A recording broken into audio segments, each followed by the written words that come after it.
The story begins in a small town in Indonesia, where a big celebration is happening at the town chief's house. Everyone is laughing and enjoying the night, and the chief's daughter Ningi is serving drinks to the guests.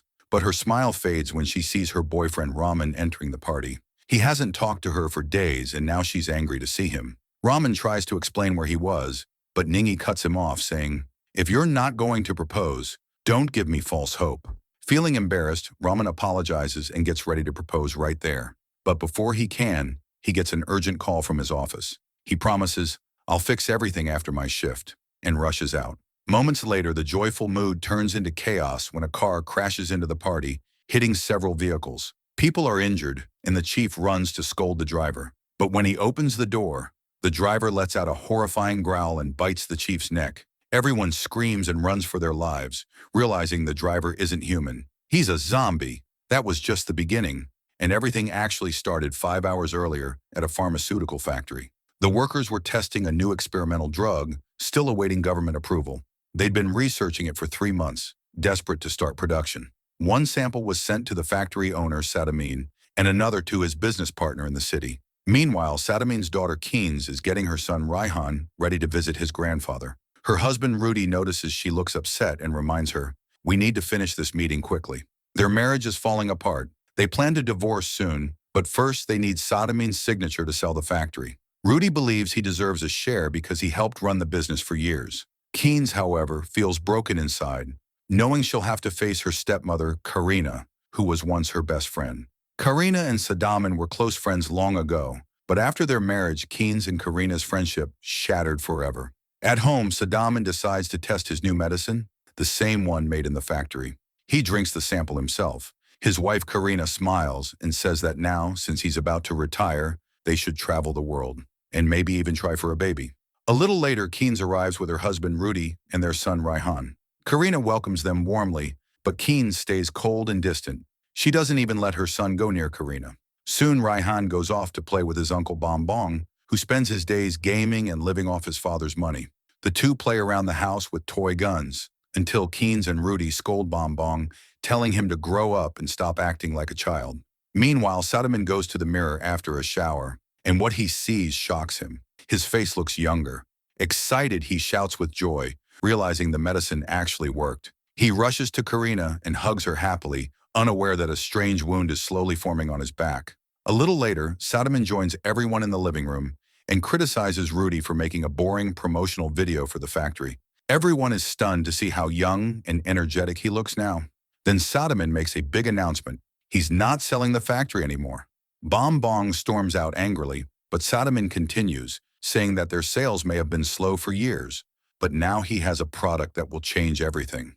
The Elixir, the drug that made him young again. Karina is upset with his decision because she wanted him to retire and spend more time with her. Sadamin apologizes but firmly declares that the Elixir is now his top priority. In the middle of this tense moment, Keynes tells her father that she and Rudy are getting divorced because he betrayed her. She needs money to start her own business and secure a better future for Raihan. But Sadamin strongly disagrees, saying they should stay together for their son's sake. Karina tries to support Keynes, but Keynes coldly stops her. Angry and emotional, Keynes yells at her father, saying he has always made selfish decisions without caring about anyone's feelings. She even blames him for Bonbon's spoiled behavior and accuses Karina of marrying him only for money. The argument between the two women heats up, and just then, Sadamin suddenly feels dizzy, but he hides his pain from everyone. Angry and losing control, Sadamin yells at everyone to be quiet and shouts, "What I said is final! The factory will not be sold."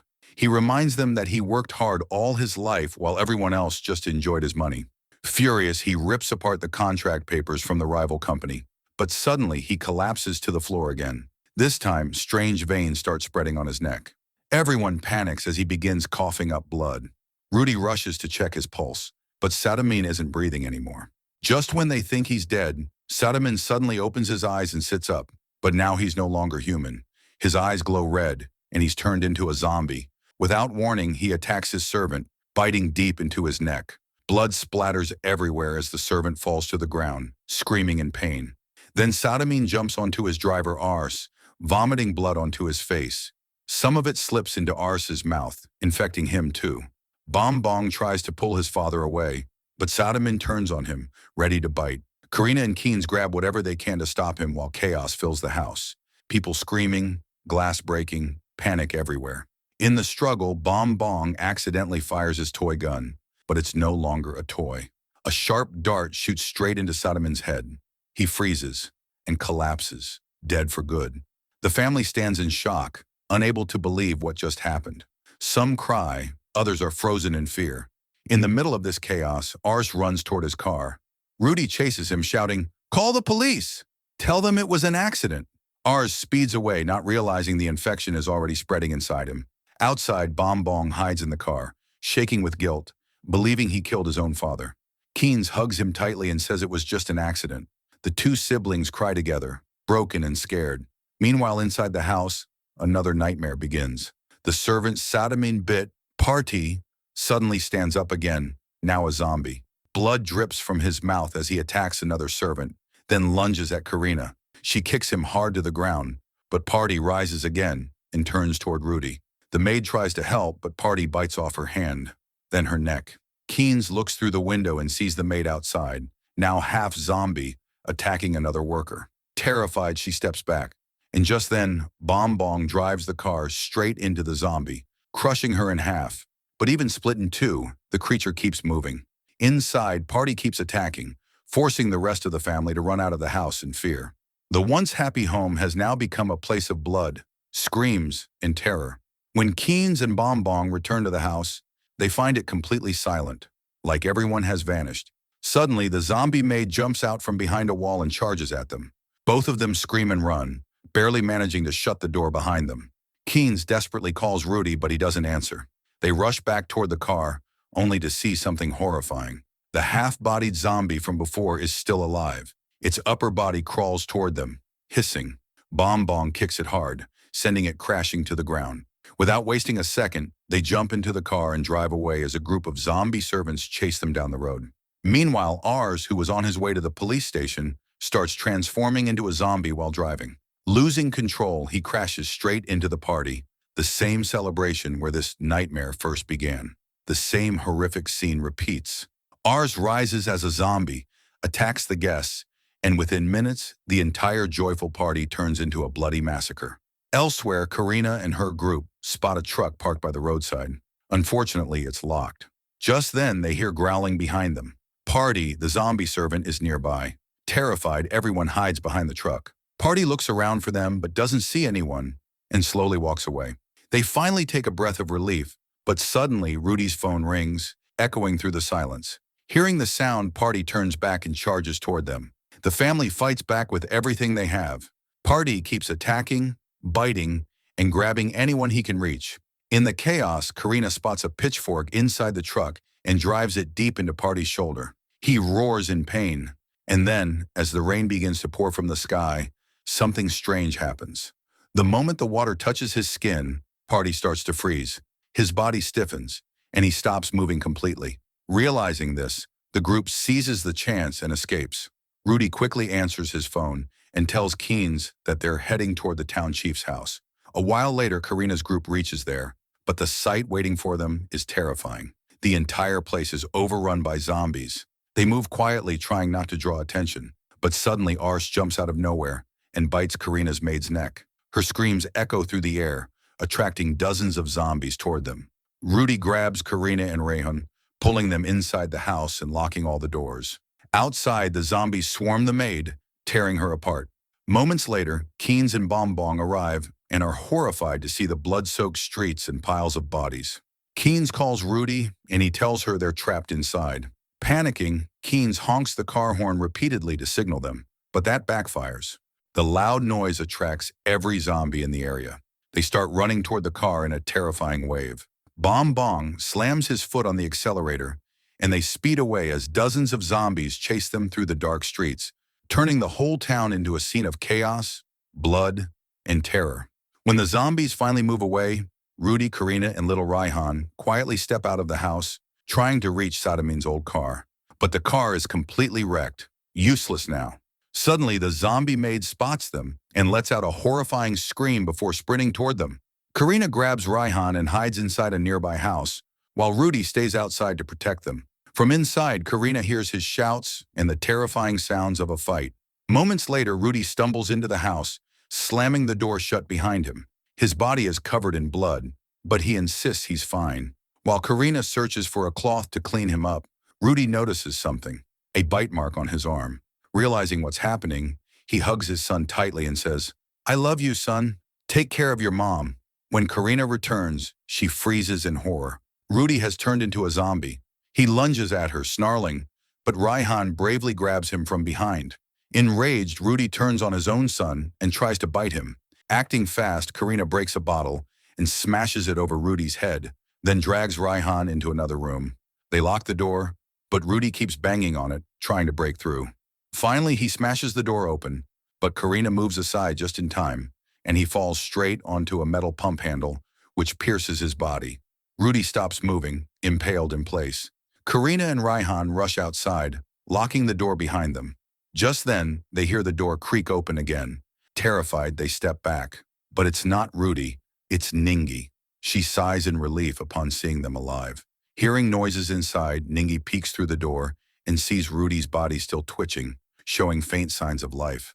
Meanwhile, on the road, Keynes and Bom Bong are arguing in the car about what to do next. In the middle of their fight, they almost crash into a truck. Bom Bong swerves to avoid it, and the car loses control, crashing violently.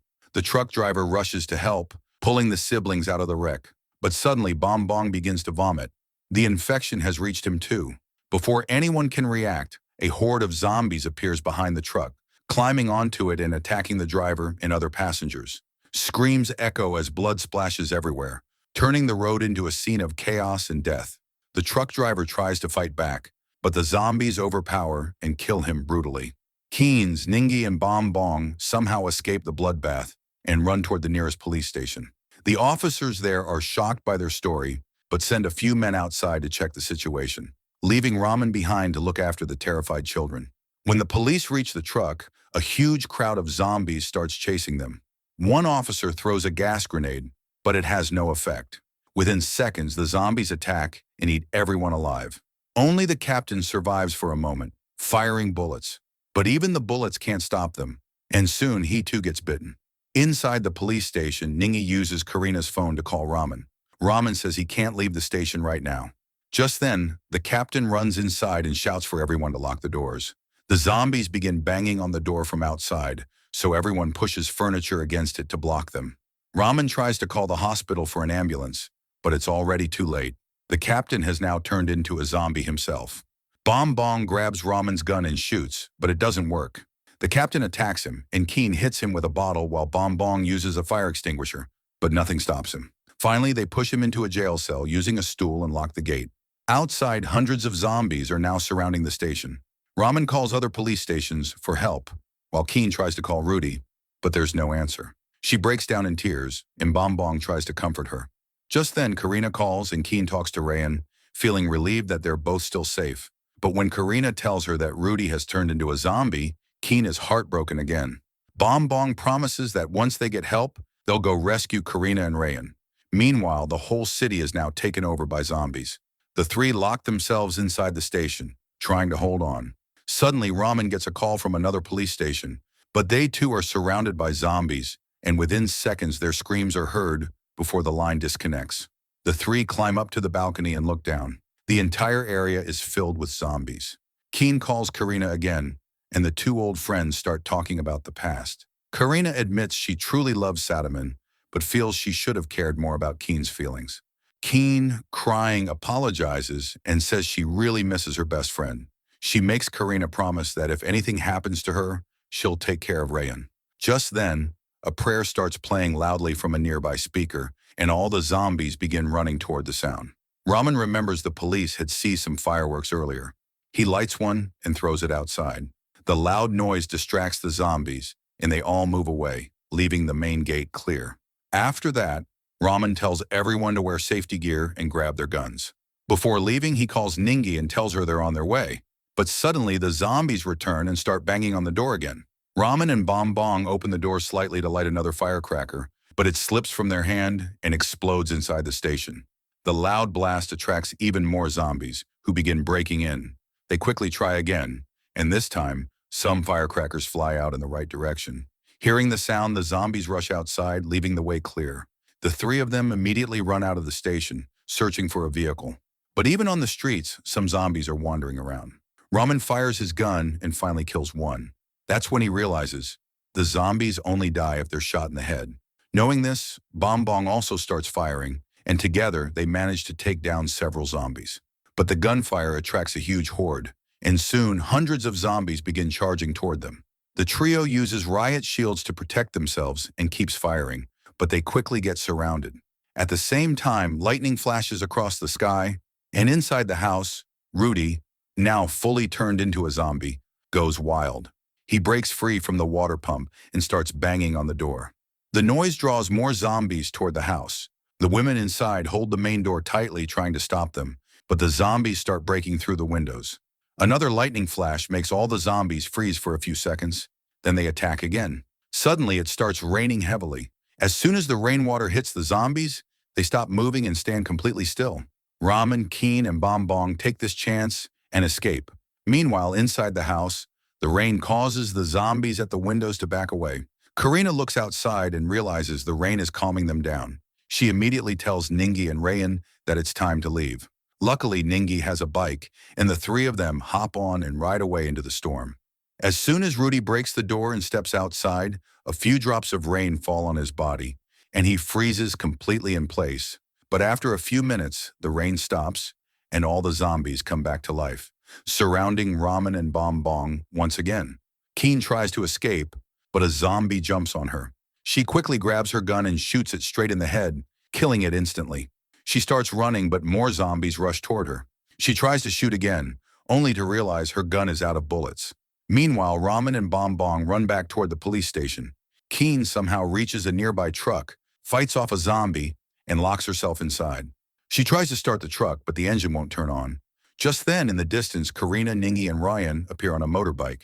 Keen honks loudly to get their attention, but the bike suddenly stops, and a large horde of zombies begins racing toward them. Suddenly, the sky lights up with fireworks, and the entire zombie crowd turns toward the sound. Taking advantage of the distraction, Keen runs out of the truck and finally reunites with her son. But the happy moment doesn't last long. The zombie maid returns, blocking their way again. Karina and Keen push her away, and Ningi quickly stabs her in the head with a knife. As soon as the fireworks stop, the horde charges back toward them, forcing everyone to hide inside the truck.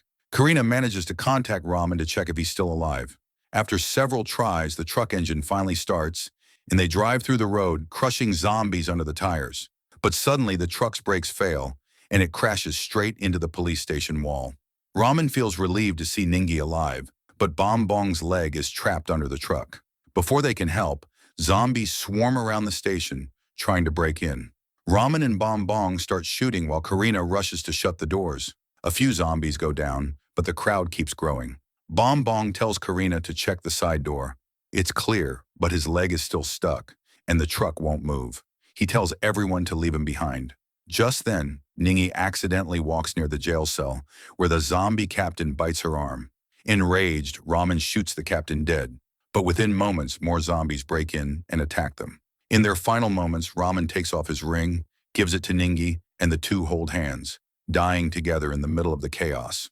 At the main door, Keen and Karina are firing non-stop at the incoming zombies when Keen suddenly spots Rudy, now fully turned into a zombie. Bom Bong tries to shoot him, but misses. Rudy jumps at Keen, and little Rayan rushes to protect his mother, but Karina quickly pulls him back. Rudy charges toward them again, but Bom Bong grabs his leg to hold him down. Keen pins him to the ground, and Karina takes the shot, a clean bullet straight through Rudy's head.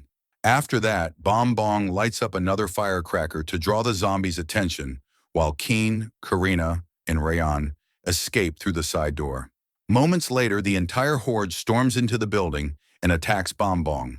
Knowing it's the end, he throws one last firecracker onto the truck. It ignites the leaking gas, creating a massive explosion.